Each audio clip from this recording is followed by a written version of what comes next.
Welcome to Democracy Now!, democracynow.org, the War and Peace Report. I'm Amy Goodman. Israel's continuing to face global condemnation over the killing of 7 aid workers from Chef Jose Andres' World Central Kitchen, which had brought food into Gaza by ship to feed starving Palestinians. The aid workers were killed when an Israeli drone fired 3 missiles at the group's clearly marked convoy. According to the Israeli newspaper Haaretz, the drone initially struck 1 car in the convoy. Then the drone attacked again after survivors from the first attack got into the second vehicle, which kept driving. After the second strike, the injured passengers were taken to the 3rd car in the convoy, which was then also bombed as it attempted to escape. The attack occurred over a 1.5-mile stretch on a coastal road in Gaza. On Tuesday, Israel admitted to carrying out the airstrike and vowed to investigate. At the United Nations, Secretary General Antonio Guterres condemned the Israeli attack. The devastating Israeli airstrikes that killed World Central Kitchen personnel yesterday bring the number of aid workers killed in this conflict to 196, including more than 175 members of our own UN staff.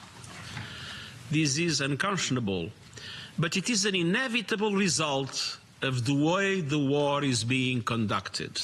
The killed aid workers included 3 British nationals, an Australian, a Polish national, an American-Canadian dual citizen, and a Palestinian. President Biden said he was, quote, outraged and heartbroken over the deaths, but at a White House press briefing, National Security Council spokesperson John Kirby refused to say if Israel had broken international law. Is firing a missile at people delivering food and killing them not a violation of international humanitarian law? Well, the Israelis have already admitted that this was a mistake that they made. They're doing an investigation. They'll get to the bottom of this. Let's not get ahead of that. The State Department has a process in place. And to date, as you and I are speaking, they have not found any incidents where the Israelis have violated international humanitarian law. On Tuesday, World Central Kitchen and at least 2 other groups said they would halt or pause operations in Gaza after the attack. A World Central Kitchen boat, which still held 240 tons of aid on board, left Gaza on Tuesday. Meanwhile, a group of U.S. officials at USAID have privately warned the Biden administration the spread of hunger and malnutrition in Gaza is, quote, unprecedented in modern history, and that parts of Gaza are already experiencing famine.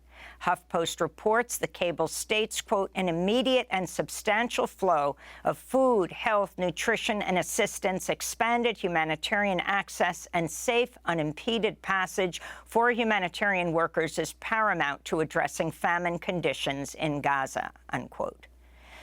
In Israel, mass protests are continuing against Israeli Prime Minister Benjamin Netanyahu. On Tuesday night, Israeli police fired water cannons at protesters who gathered outside Netanyahu's residence in Jerusalem.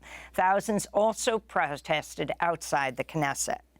For 6 months, we're fighting a war and losing it.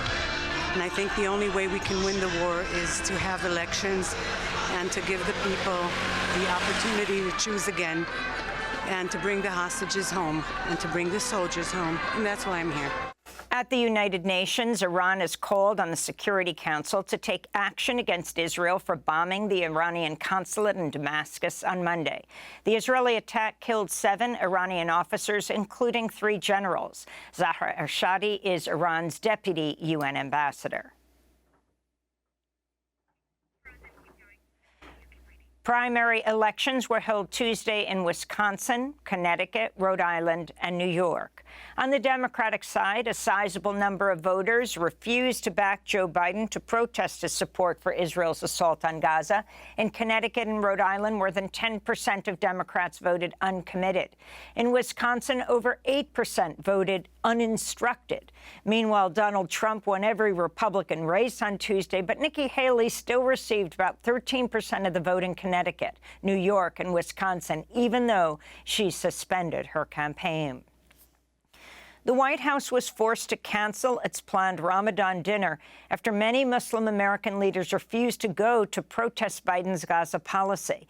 Instead of a dinner, Biden held a scaled-back meeting Tuesday with Muslim American community figures, but that, too, was met with protest.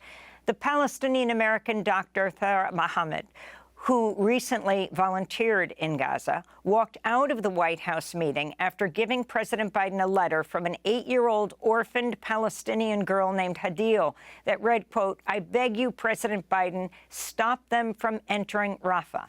Dr. Thayer Ahmed spoke to Middle East Eye after walking out of the White House.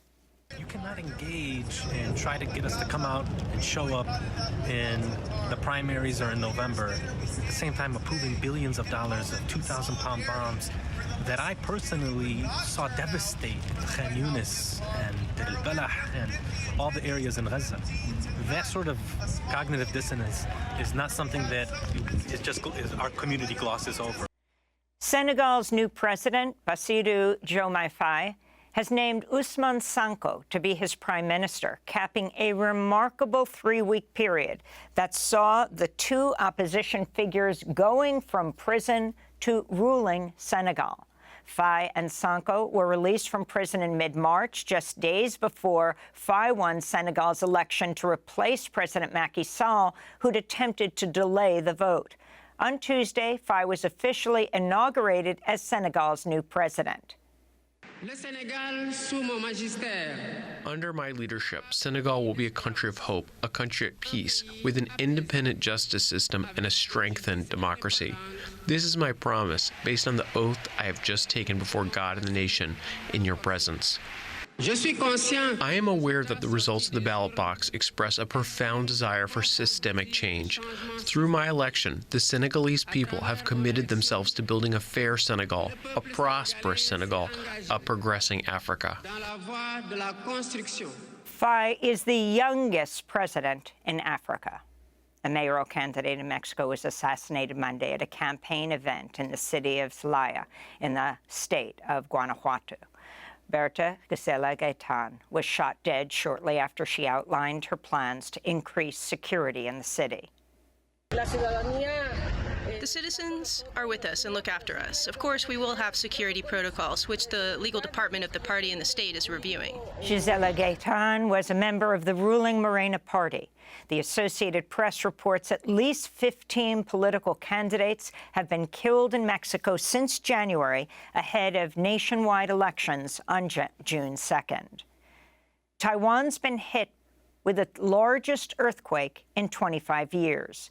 At least 9 people have died, over 800 are injured. The 7.4 magnitude quake toppled dozens of buildings and trapped at least 77 people. In other news from the region, President Biden and Chinese President Xi Jinping spoke Tuesday for an hour and 45 minutes on the phone. It was their first call since a summit in November. Donald Trump's former lawyer, John Eastman, has been disbarred in California for his role in trying to help Trump overturn the 2020 election. A California judge wrote in her ruling, quote, "Eastman's wrongdoing constitutes exceptionally serious ethical violations warranting severe professional discipline," unquote.